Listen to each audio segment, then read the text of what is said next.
Laura Bennett sat on the cold kitchen floor, her back pressed against the cabinet beneath the sink, clutching a wedding photograph that had been torn clean down the middle. Her half showed her in the ivory dress, smiling so wide her eyes had nearly disappeared into crescents of pure joy. His half was crumpled in her fist, Daniel's face distorted by the pressure of her grip. The linoleum was hard against her tailbone, but she barely felt it.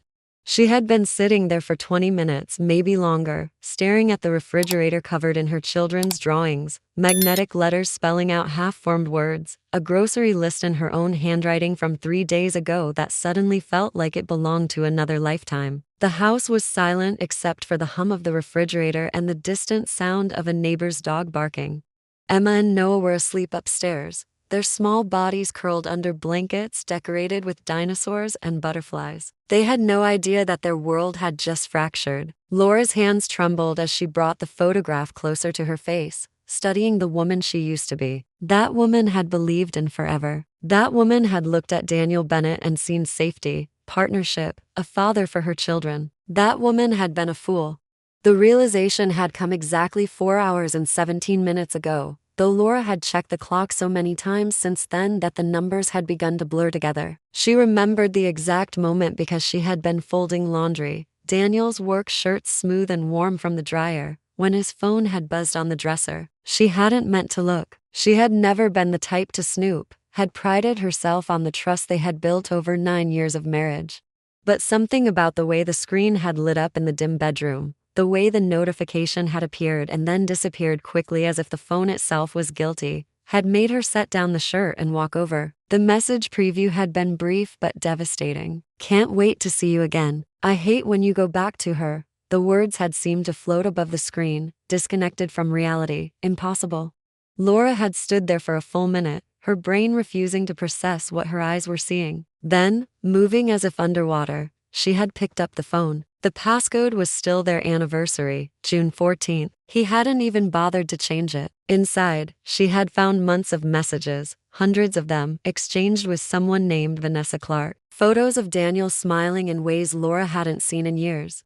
Plans made during the lunch breaks he claimed were too busy for phone calls home. Promises whispered in words he had once reserved only for her. Laura had scrolled through the entire conversation, her stomach churned tight, tears streaming down her face in silence because she couldn't risk waking the children. She had read every message, studied every photo, absorbed every betrayal until she felt hollowed out, scraped clean of everything she thought she knew about her life. Then she had set the phone down exactly where she found it, finished folding the laundry with mechanical precision, and waited for him to come home. When Daniel had walked through the door at 8:15, smelling faintly of cologne she hadn't bought him, she had served dinner. Spaghetti with marinara sauce, the kind Noah loved, with garlic bread and a salad. She had asked about his day. He had complained about a difficult customer, eaten to helpings, helped clear the table. The performance had been so smooth, so practiced, that Laura had wondered how many nights he had done exactly this, smiled at her while thinking of someone else. After the children were asleep, she had walked into the living room where he sat scrolling through his phone, probably texting Vanessa, and placed his device on the coffee table between them. She hadn't said a word. She hadn't needed to. Daniel's face had gone pale, then red, then settled into something resigned. He had opened his mouth to speak, but Laura had held up one hand, stopping him. The silence that followed had been the loudest sound in the world. And then, quietly, he had stood up, walked upstairs, packed a bag, and left. He had asked for time to think, time to figure things out, but Laura knew the truth. He had already figured it out. He had chosen someone else. Now, sitting on the kitchen floor in the house that suddenly felt too big and too empty, Laura looked down at the torn photograph in her hands and whispered to the darkness, "I looked." Emma stirred in her sleep, and Laura resisted. Subscribe now. This story is about starting over. Laura Bennett had never imagined her life would look like this, but then again, she had stopped imagining much of anything years ago.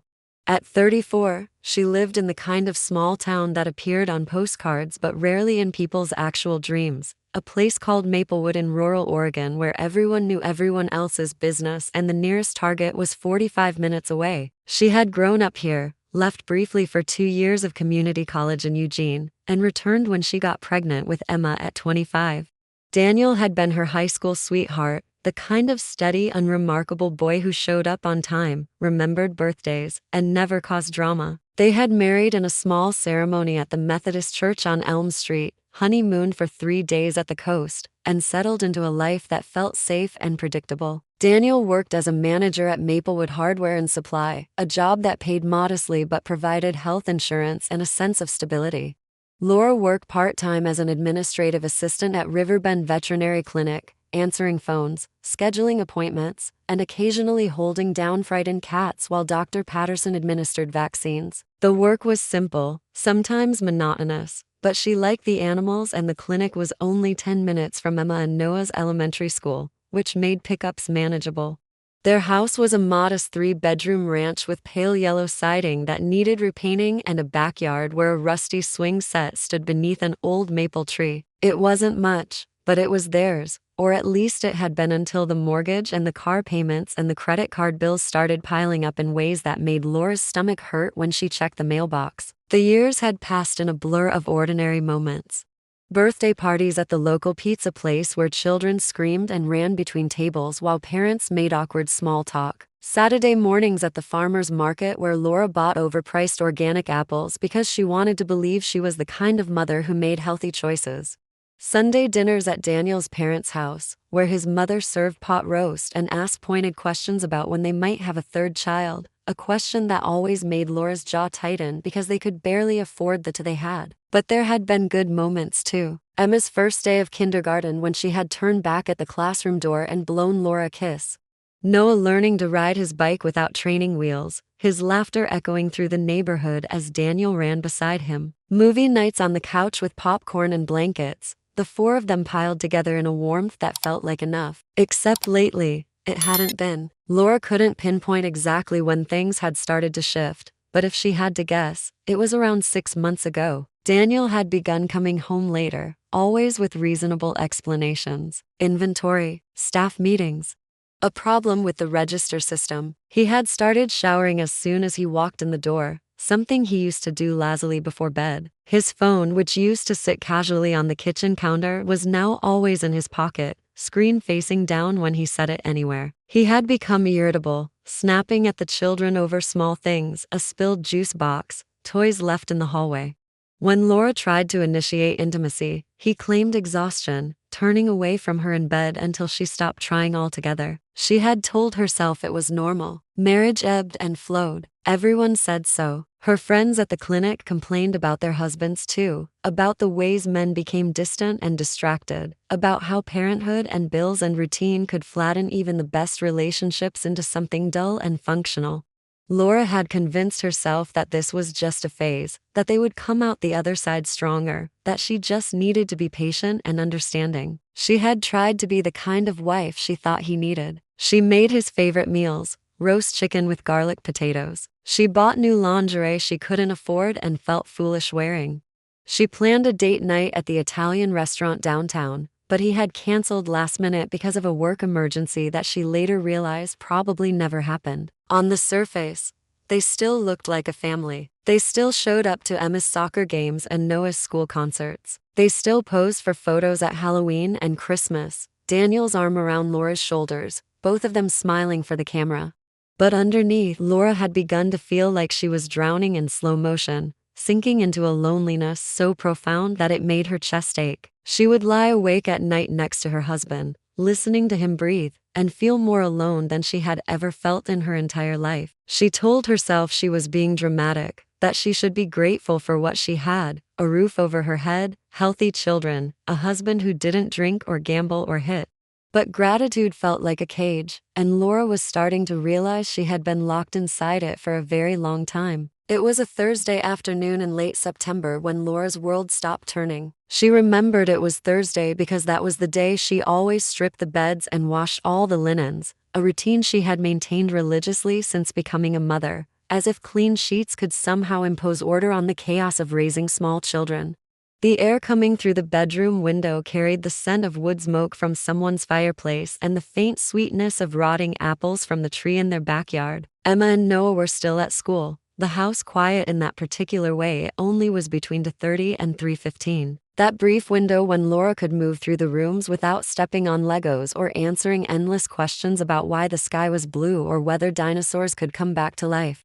She had been folding Daniel's work shirts, the blue button-down he wore on Mondays, the gray one he preferred on Fridays, pressing the warm fabric against her chest to smooth out wrinkles before hanging them in the closet. His phone sat on the dresser where he had left it that morning, plugged into the charger, something he rarely forgot but occasionally did when he was running late. Laura had walked past it 3 times without giving it a second thought.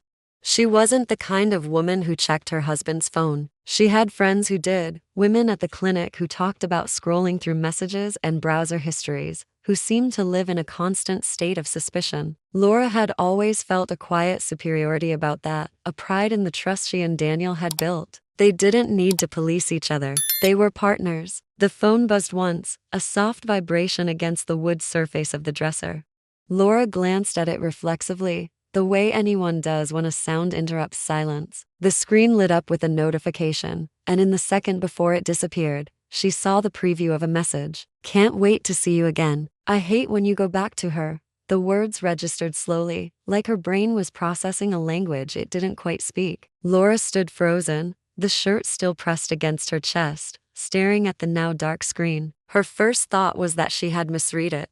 Her second thought was that it must be spam, some kind of strange automated message. Her third thought, the one that made her legs feel weak, was that she hadn't misread anything at all. She set down the shirt with deliberate care, her hands moving independently from her thoughts, and walked to the dresser. The phone sat there innocently, just a rectangle of glass and metal, but Laura approached it like it was something alive and dangerous. She picked it up, her fingers trembling slightly, and pressed the home button. The lock screen appeared asking for a passcode. June 14th, their anniversary. She had watched Daniel enter it 100 times, had teased him about being predictable. Her thumb moved across the screen, 6 digits that unlocked everything. The phone opened to his home screen, a photo of all 4 of them at the beach last summer, Noah's face smeared with ice cream, Emma grinning gap-toothed at the camera. Laura opened his messages. The most recent conversation was with a contact saved simply as V. She tapped it, and the screen filled with texts that stretched back months, hundreds of them, maybe thousands. She began scrolling, her eyes moving faster and faster, her breath coming shorter. The messages were explicit in some places, tender in others, filled with inside jokes and references she didn't understand. There were complaints about Laura, casual and cruel. "She doesn't get me anymore. It's like living with a roommate. I stay for the kids but it's killing me." There were promises about the future. "Soon we can stop hiding. I want to wake up next to you every morning." There were photos, dozens of them, Daniel smiling in ways Laura hadn't seen in years, his eyes bright with something that looked like happiness. She sat down on the edge of the bed because her legs wouldn't hold her anymore. Her chest felt tight, like someone had wrapped bands around her ribs and was pulling them tighter and tighter. She kept scrolling, unable to stop, reading every word, studying every photo, as if by consuming all of it she could somehow make sense of it, could find the moment where this had started, could locate the exact point where her marriage had become a lie. The woman's name was Vanessa Clark. She worked at the bank downtown, the one where Daniel deposited his paychecks.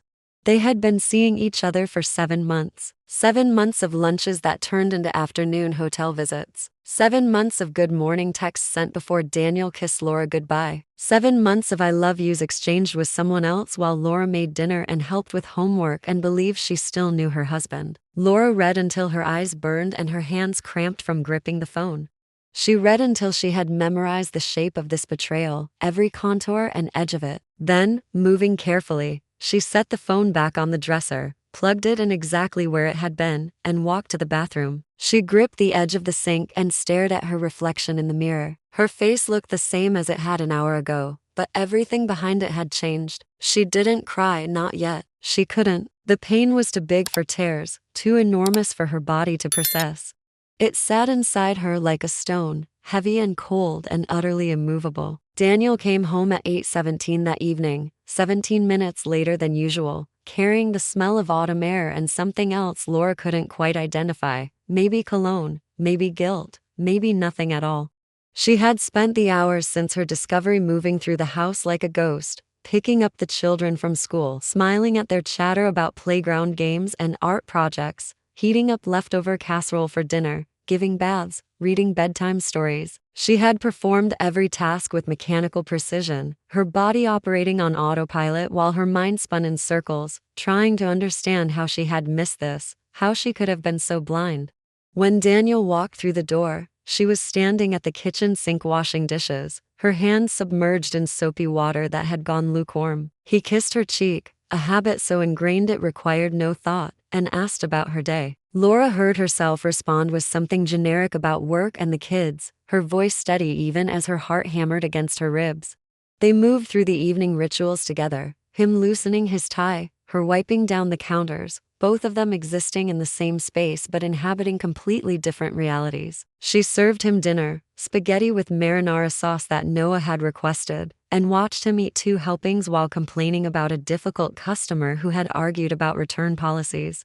He was so convincing, so utterly normal, that for a moment Laura wondered if she had hallucinated the messages, if her mind had conjured betrayal out of boredom or exhaustion or some deep-seated insecurity she hadn't known she possessed. But when he reached for his phone to check something, when she saw his thumb move across the screen in that familiar pattern, 6 digits that unlocked his secrets, she knew it was all real.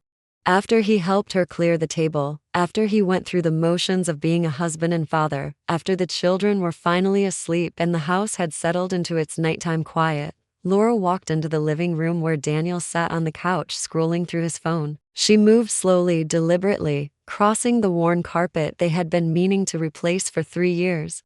Without saying a word, she picked up his phone from where it rested on his thigh and placed it on the coffee table between them, screen up, the evidence of his double life just a passcode away. Daniel's face went through a series of transformations in the span of seconds. First confusion, his eyebrows drawing together as he tried to understand what was happening. Then recognition, the color draining from his cheeks as he realized she knew. Then a flush of red creeping up his neck, whether from shame or anger or fear she couldn't tell. His mouth opened and closed twice before any sound came out, and when it did, it was just her name, spoken like a question. Laura held up one hand, palm out, stopping whatever explanation or excuse or apology he was preparing to offer. She didn't want to hear it. She couldn't bear to hear him try to make this make sense, to package his betrayal in words that would somehow make it smaller or more forgivable. The silence that followed was crushing. Daniel sat frozen on the couch, his hands gripping his knees, his eyes fixed on the phone between them like it was a bomb that might detonate. Laura stood above him, her arms crossed over her chest, holding herself together through sheer force of will. She waited for him to say something, anything, to at least try to fight for what they had built. But he didn't. Instead, after what felt like hours but was probably only minutes, he stood up, walked upstairs, and she heard drawers opening and closing, the sound of a zipper, footsteps moving back and forth across the bedroom floor. When he came back down, he was carrying the duffel bag they used for weekend trips, stuffed full and hastily packed. He paused at the door, his hand on the knob, and said he needed time to think, time to figure things out, his voice quiet and strained. Laura almost laughed at the absurdity of it, the idea that he needed time, as if he hadn't been making choices for 7 months, as if every lunch with Vanessa and every lie to Laura hadn't been a decision, deliberate and cruel. But she didn't laugh. She just stood there, watching him leave, watching the door close behind him, listening to his car start and pull away down the street. And then she was alone in the house that had been theirs, surrounded by the debris of a life that no longer existed. The days that followed were the darkest Laura had ever known. She woke up at 6 every morning, her body trained by years of routine, and lay in bed staring at the ceiling, trying to summon the energy to face another day.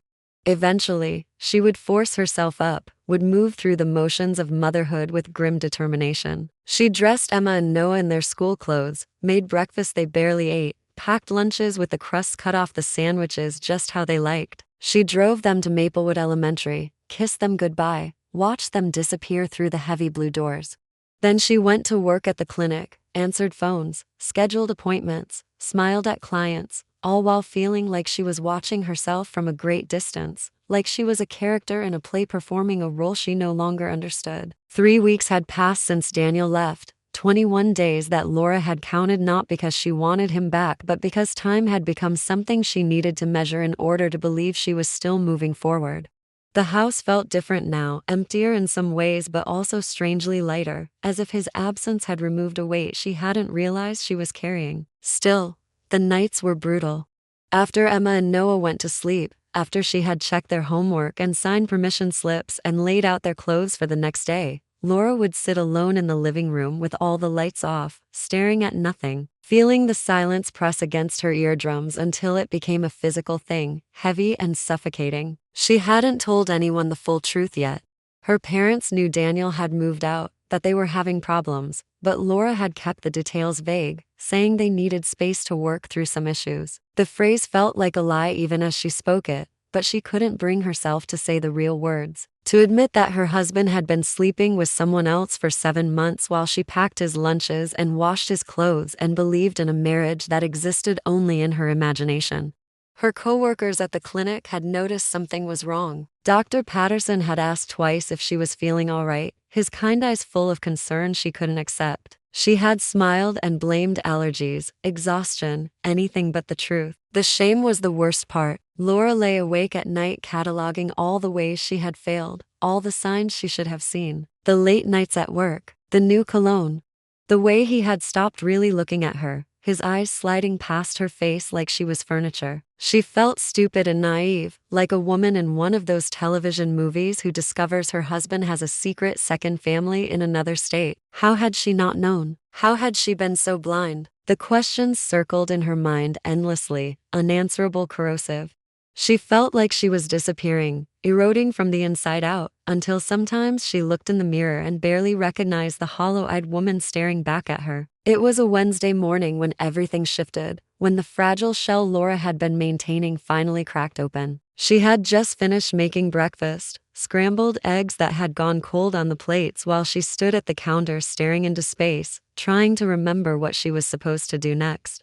Emma had been chattering about something, a project at school or a friend's birthday party. Laura hadn't been listening. But then Emma had stopped talking mid-sentence, and when Laura turned around, her daughter was standing in the doorway between the kitchen and the living room, her small face pinched with worry, her hands twisted together in front of her chest. Emma's voice had been so quiet Laura almost didn't hear her. "Mommy, doesn't Daddy like us anymore?" The question landed like a physical blow, knocking the air from Laura's lungs. She had frozen, the dish towel still in her hands, staring at her 6-year-old daughter who was trying so hard to be brave, whose bottom lip was trembling even as she blinked back tears. Noah had appeared behind his sister, his dinosaur pajamas wrinkled from sleep, his eyes wide and frightened because he could sense something was wrong even if he didn't understand what. Laura had dropped the towel and crossed the room in 3 steps, kneeling down so she was eye level with Emma. She had taken her daughter's face in both hands, feeling the softness of her skin, the delicate bones beneath, and something inside her had cracked wide open. "Baby, listen to me," she had said, her voice shaking but steady. "Your daddy loves you. He loves both of you so much. Sometimes grown-ups make choices that hurt the people around them, but that's not because of you. It's never because of you." Emma had nodded, but her eyes had been full of doubt, and Laura had pulled both children into her arms, holding them against her chest while they clung to her, their small bodies warm and solid and utterly dependent on her to make sense of a world that had stopped making sense. After she got them settled with cartoons and cereal, Laura had gone upstairs and locked herself in the bathroom. She sat on the edge of the tub and let herself cry for the first time since Daniel left, great heaving sobs that shook her entire body. But even as she cried, something was shifting inside her, hardening into something that felt like resolve. Her children were watching her, learning from her how to survive devastating loss, how to keep breathing when everything fell apart. She couldn't fall apart, not completely, not where they could see. They needed her to be whole, or at least to pretend well enough that they could believe it. That night, after Emma and Noah were asleep, Laura pulled out an old notebook from the back of her desk drawer, one she had bought years ago with vague intentions of journaling that she had never followed through on. She opened it to the first blank page and stared at the empty lines for a long time. Then slowly, she began to write. "I don't know how I'm going to survive this. I don't know how to be a single mother or how to pay the mortgage on my salary alone or how to explain to my children why their father chose someone else. But I know I will. I have to. Not for him. Not even for me. For them. The words looked small and inadequate on the page, but writing them down made them feel real, made them feel possible. Laura closed the notebook and pressed her palm against the cover, as if she could seal the promise inside, keep it safe until she was strong enough to fulfill it. The next morning, Laura woke up with a clarity she hadn't felt in weeks. It wasn't that the pain had diminished or that she had suddenly found peace with what Daniel had done. The betrayal still sat in her chest like a stone, cold and heavy. But something had shifted. She couldn't control what he had done or what he continued to do. She couldn't make him love her or choose her or even regret what he had destroyed, but she could control what came next. She could decide who she would be in the aftermath of his choices. She could build something new from the wreckage. She started with practical matters because they were concrete and manageable in ways that emotions were not. She made an appointment with a lawyer, a woman named Jennifer Reyes who had an office above the pharmacy on Main Street and a reputation for being fair but fierce. Jennifer was in her 50s, with steel gray hair cut short and reading glasses that hung on a beaded chain around her neck. She had listened to Laura's story without interrupting, taking notes on a yellow legal pad, her face neutral and professional. When Laura finished, Jennifer had looked up and said simply, "You deserve better than this. We'll make sure you and your children are protected." The words had been a lifeline, something solid to hold onto in the chaos. Over the next several weeks, Laura began the painful process of untangling her life from Daniel's. She met with Jennifer 3 times to go over paperwork, custody arrangements, division of assets that felt simultaneously too complicated and heartbreakingly simple.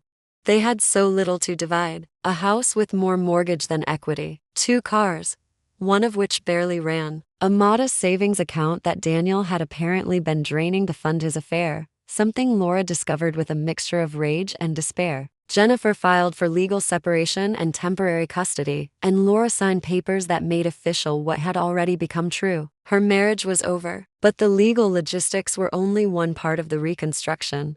Laura knew she needed help with the parts of herself that paperwork couldn't fix, the grief and anger and shame that woke her up at 3 in the morning and made it hard to breathe. Her sister Rachel, who lived 2 hours away in Portland, had been calling constantly since learning about the separation, offering support Laura had been too proud to accept. Finally, Rachel had driven down unannounced on a Saturday morning, walked into Laura's house, taken one look at her sister's face, and said, "You need to talk to someone, a professional, please." She had pressed a business card into Laura's hand, Dr. Helen Morse, licensed therapist, with an address in the next town over. Laura had resisted at first. Therapy felt like an admission of weakness, like proof that she couldn't handle her own problems. But Rachel had been insistent, and eventually Laura had called, her hands shaking as she dialed, and made an appointment. The following Tuesday, she had driven 20 minutes to a small office in a converted house with blue shutters and a garden full of lavender. Dr. Morse was in her early 60s, with silver hair pulled back in a loose bun and kind eyes that seemed to see everything. Her office was warm and cluttered with books, a worn leather couch facing 2 comfortable chairs, a box of tissues prominently placed on the side table. That first session, Laura had sat stiffly on the couch, her purse clutched in her lap, and tried to summarize 9 years of marriage and 7 months of betrayal in 50 minutes. Dr. Morse had listened without judgment, occasionally asking gentle questions that opened doors Laura hadn't known were closed. When the time was up, Dr. Morse had said something that stayed with Laura long after she left the office. "You don't have to be perfect, Laura. You just have to be present. And from what you've told me, you are. Your children are lucky to have you." The words had made Laura cry, something she seemed to do a lot in that office over the following weeks. Therapy became a lifeline in ways Laura hadn't anticipated. Every Tuesday at 4 o'clock, she would drive to Dr.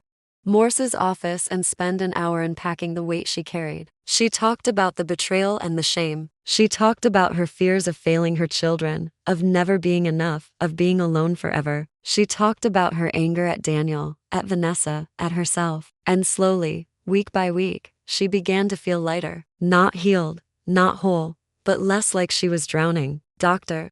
Morse taught her techniques for managing the anxiety that ambushed her at random moments, breathing exercises, and grounding strategies. She helped Laura see patterns in her marriage she hadn't recognized, the ways she had made herself smaller to accommodate Daniel's needs, the ways she had ignored her own instincts. The months passed in a blur of new routines and small victories. Laura negotiated a custody schedule with Daniel that gave her primary placement and him every other weekend.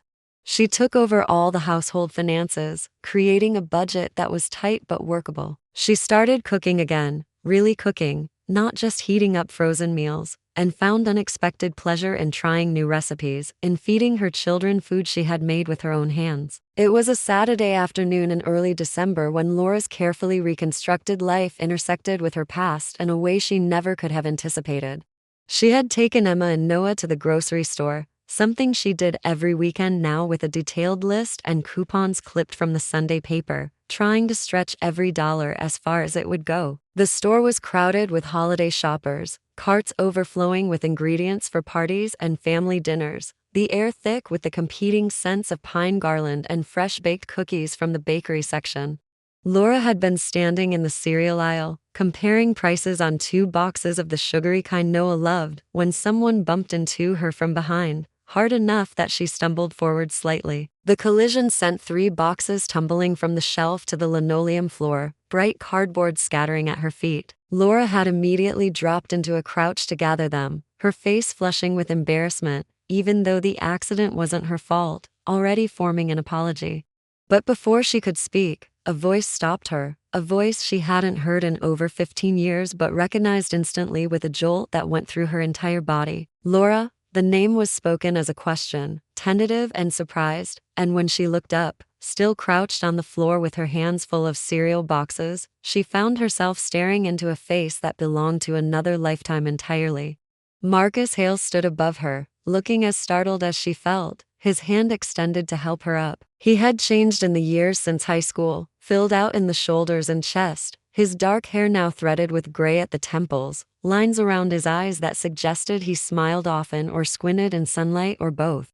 But his eyes were the same, that unusual hazel color somewhere between green and gold, and they held the same quiet intensity she remembered from when they used to pass each other in the hallways of Maplewood High. 2 people who existed in completely different social orbits but who had somehow always noticed each other. Laura took his hand and let him pull her to standing, her mind racing to catch up with this impossible coincidence.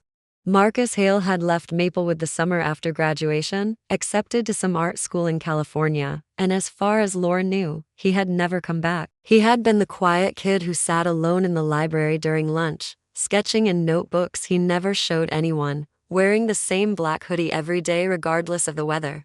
Laura had been dating Daniel by then, already planning a future in this small town, but she had always been curious about Marcus, about what he drew in those notebooks, about what thoughts moved behind those watchful eyes. Marcus, she said, his name feeling strange in her mouth after so many years. I didn't know you were back in town.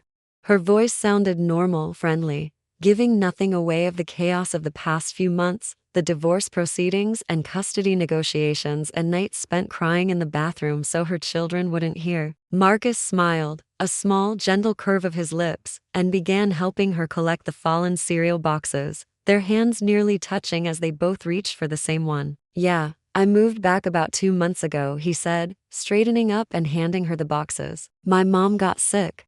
Cancer. I came home to help take care of her. The words settled between them, heavy with the kind of life events that couldn't be glossed over with polite small talk. Laura felt her chest tighten with sympathy, thinking of Mrs. Hale, a tiny woman with kind eyes who had worked as a cashier at the hardware store where Daniel now managed, a connection that felt uncomfortably close. I'm so sorry, Laura said, meaning it deeply, knowing exactly how inadequate those words were. Marcus nodded, his expression shifting into something resigned and sad. She's doing okay. The treatment is rough, but she's tougher. You know how mothers are. Before Laura could respond, Noah came tearing around the corner of the aisle, his light-up sneakers flashing with each step, Emma following more slowly behind, pushing the cart that was nearly as tall as she was. Both children skidded to a stop when they saw their mother talking to a stranger, their faces curious and cautious in the way of kids who had recently learned that adults couldn't always be trusted. Laura felt Marcus's attention shift to them, and something in his expression softened. "These must be yours," he said, and there was no judgment in his voice, only a gentle observation. Laura placed a protective hand on Noah's shoulder, drawing both children closer. "This is Emma and Noah.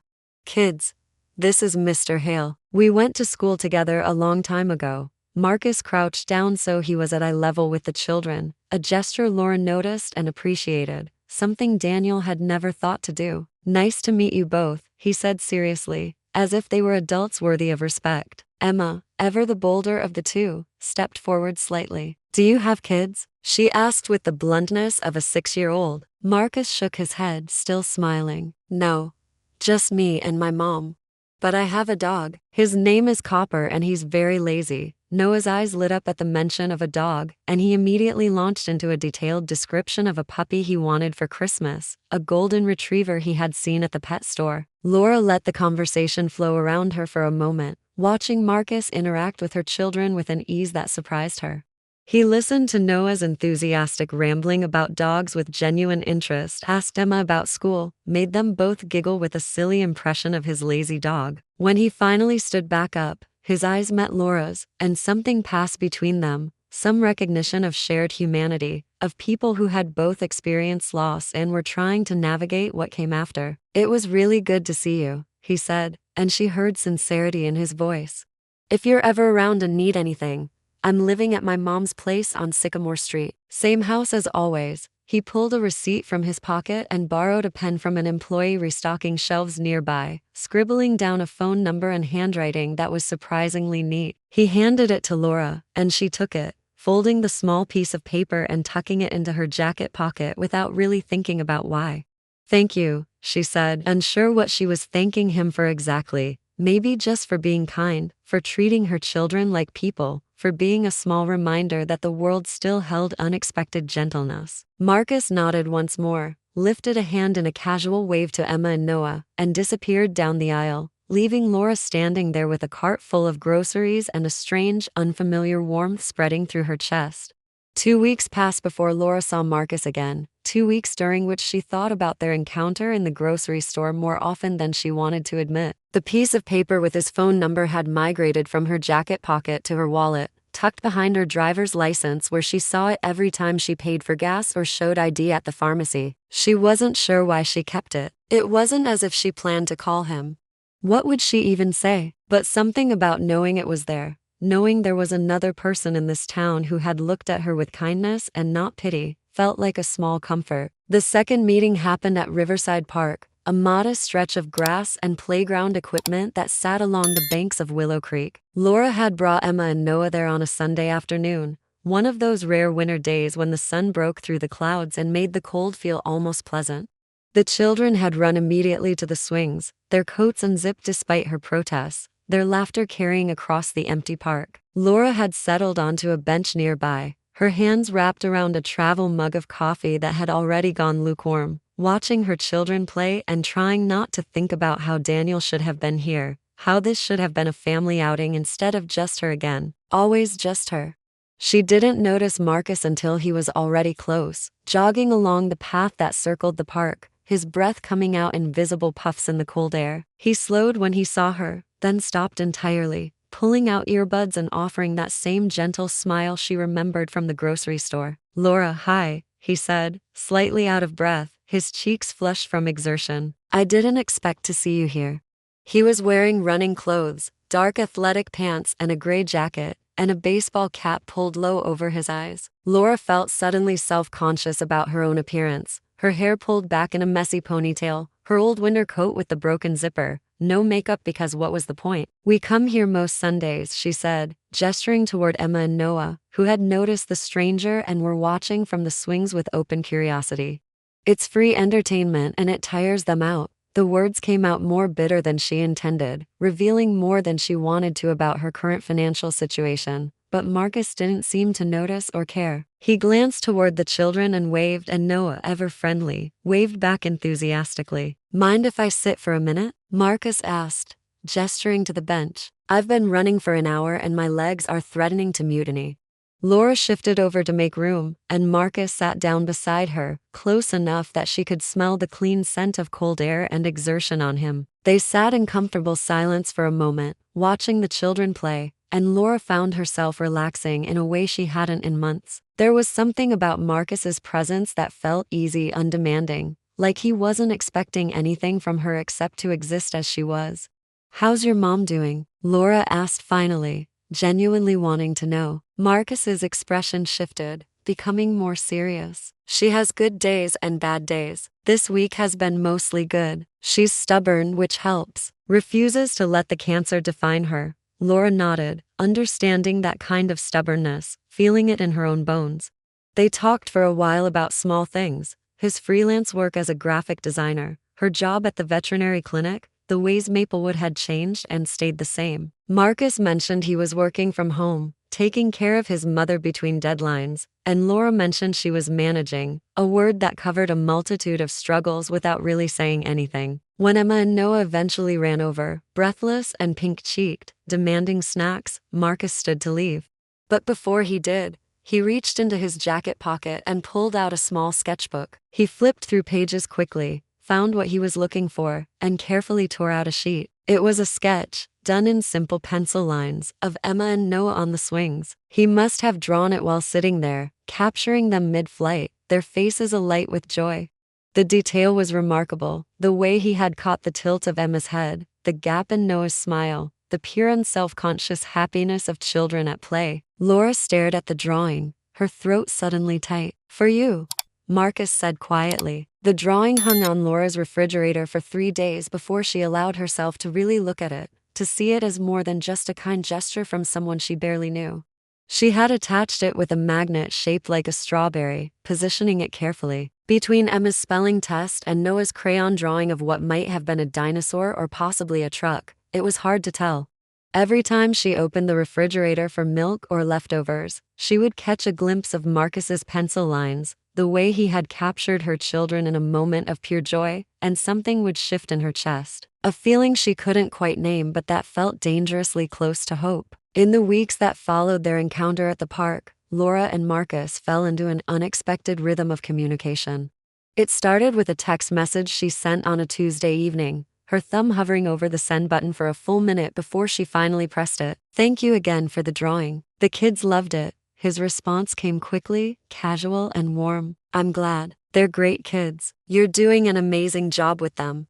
The words had made her eyes sting with tears she refused to shed, because she didn't feel like she was doing an amazing job. She felt like she was barely holding everything together with duct tape and willpower. But somehow, that first text opened a door neither of them had consciously meant to open. They began messaging sporadically, nothing heavy or intense, just small observations about their days.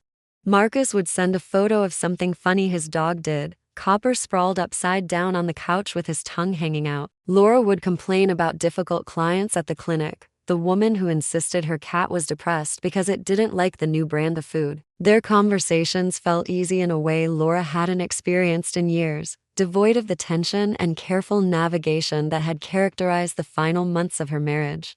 She didn't have to perform for Marcus, didn't have to be anything other than herself, tired and struggling and occasionally finding things funny despite everything. A month after their meeting at the park, Marcus invited Laura and the children to join him for a picnic. The invitation came via text on a Friday morning while Laura was at work, her phone buzzing in her pocket while she held a squirming beagle for Dr. Patterson to examine. "Weather's supposed to be nice tomorrow.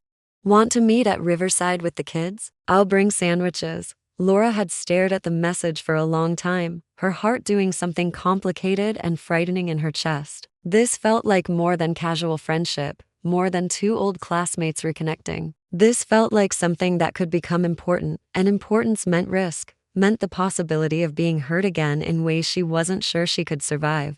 But when she got home that evening and told Emma and Noah about the plan, their excitement had been so genuine and uncomplicated that she couldn't bring herself to cancel. They spent the next morning helping her prepare, Emma insisting they bring the good blanket, the blue one with yellow stars, and Noah packing his favorite toy cars in case Marcus wanted to play.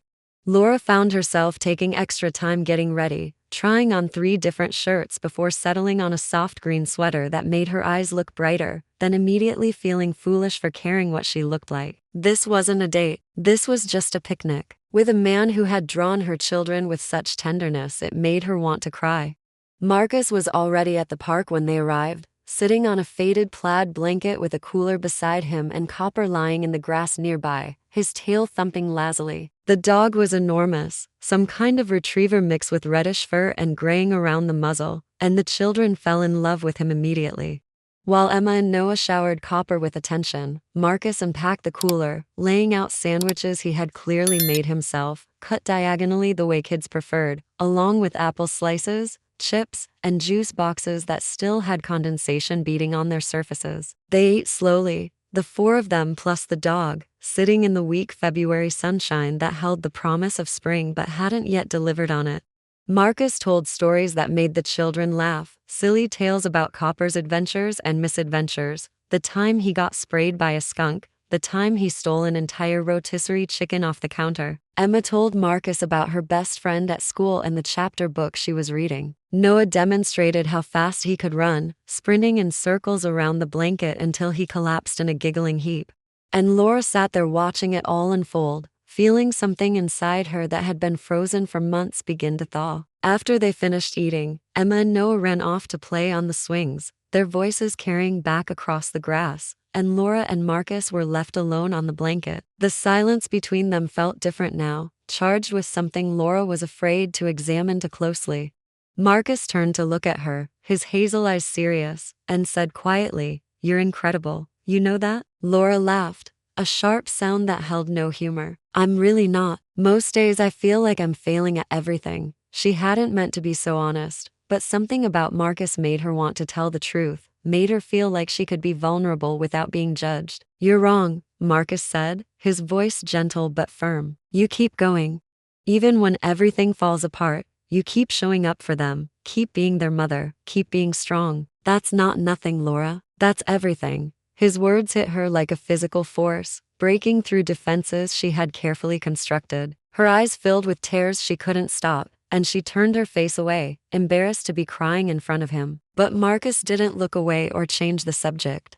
He simply reached over and placed his hand on top of hers where it rested on the blanket, his palm warm and solid, and said, "It's okay. You don't have to be strong all the time." The touch was electric, not in a dramatic or overwhelming way, but in its simple humanity, in the fact that someone was reaching for her not because they wanted something from her but because they wanted to offer comfort.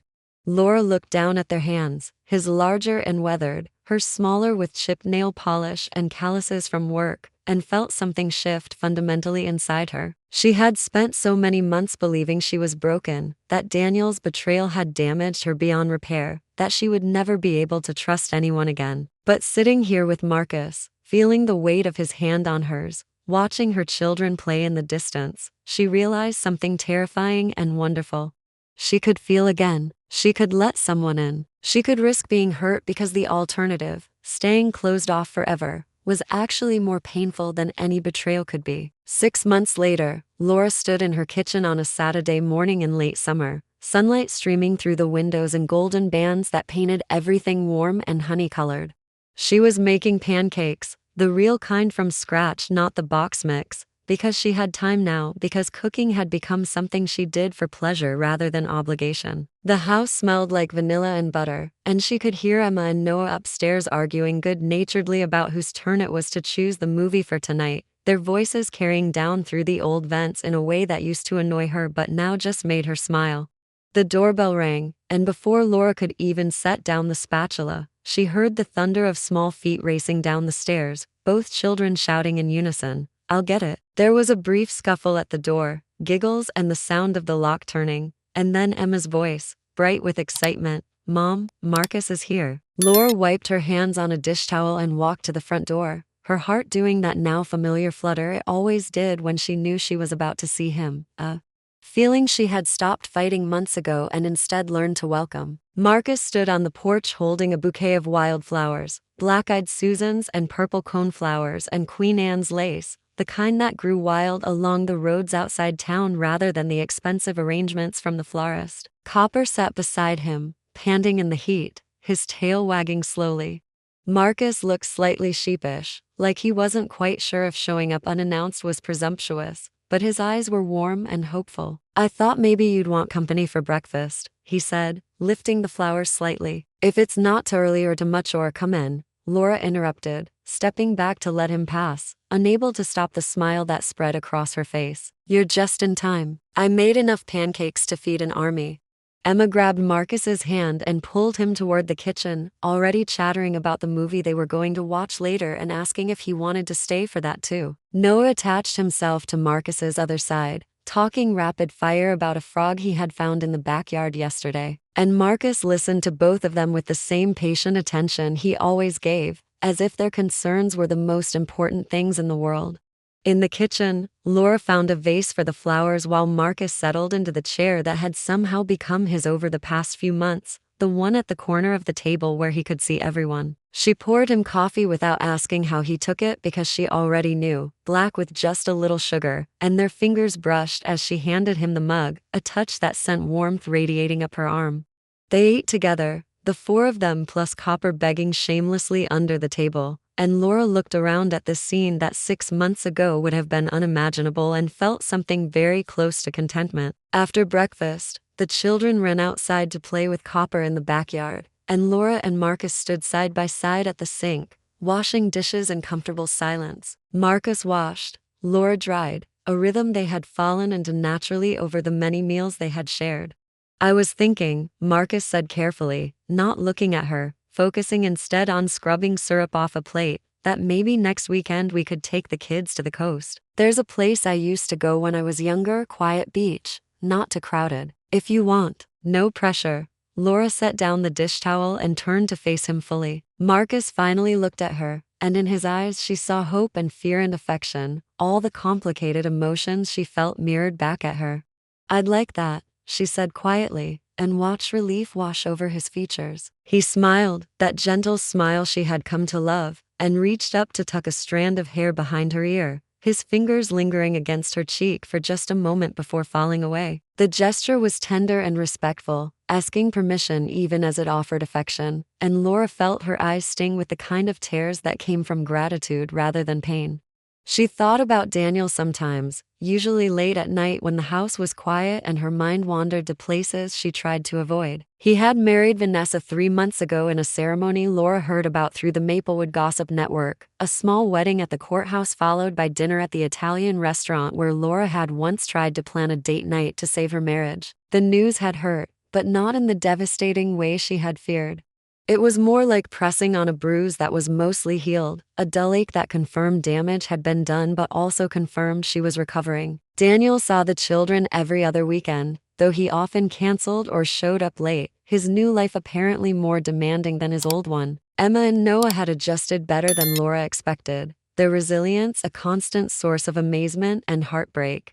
But standing here in her kitchen with Marcus, watching her children play in the backyard through the window, Laura realized something profound. Daniel's betrayal, as agonizing as it had also been a gift. It had forced her to discover strengths she didn't know she possessed. It had taught her that she could survive devastation and come out stronger. It had cleared space in her life for something better, something real. Marcus wasn't perfect.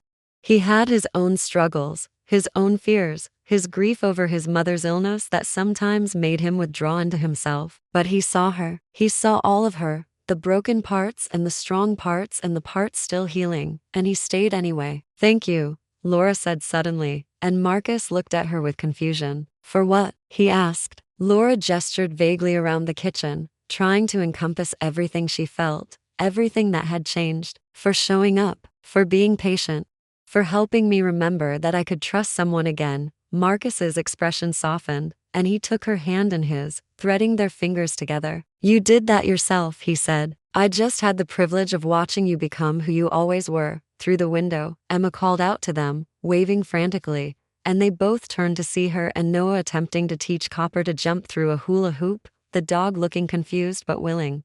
Marcus squeezed Laura's hand once before letting go, and they walked outside together into the bright sunshine, into the life Laura had built from the rubble of her broken marriage, into a future that was uncertain but filled with possibility. This wasn't the life she had imagined when she was 25 and believed in forever, but it was hers, earned through pain and resilience and the courage to keep hoping even when hope seemed foolish. And standing there with the man who had become her partner and the children who had given her purpose, Laura finally understood what it meant to be truly seen, truly valued, truly loved. If this story touched you, if you believe that new beginnings are possible even after the deepest betrayals, subscribe to this channel. Every week we share stories of women who found light after darkness, who discovered that endings can also be beginnings. You are not alone in your struggle, and your story is not over yet.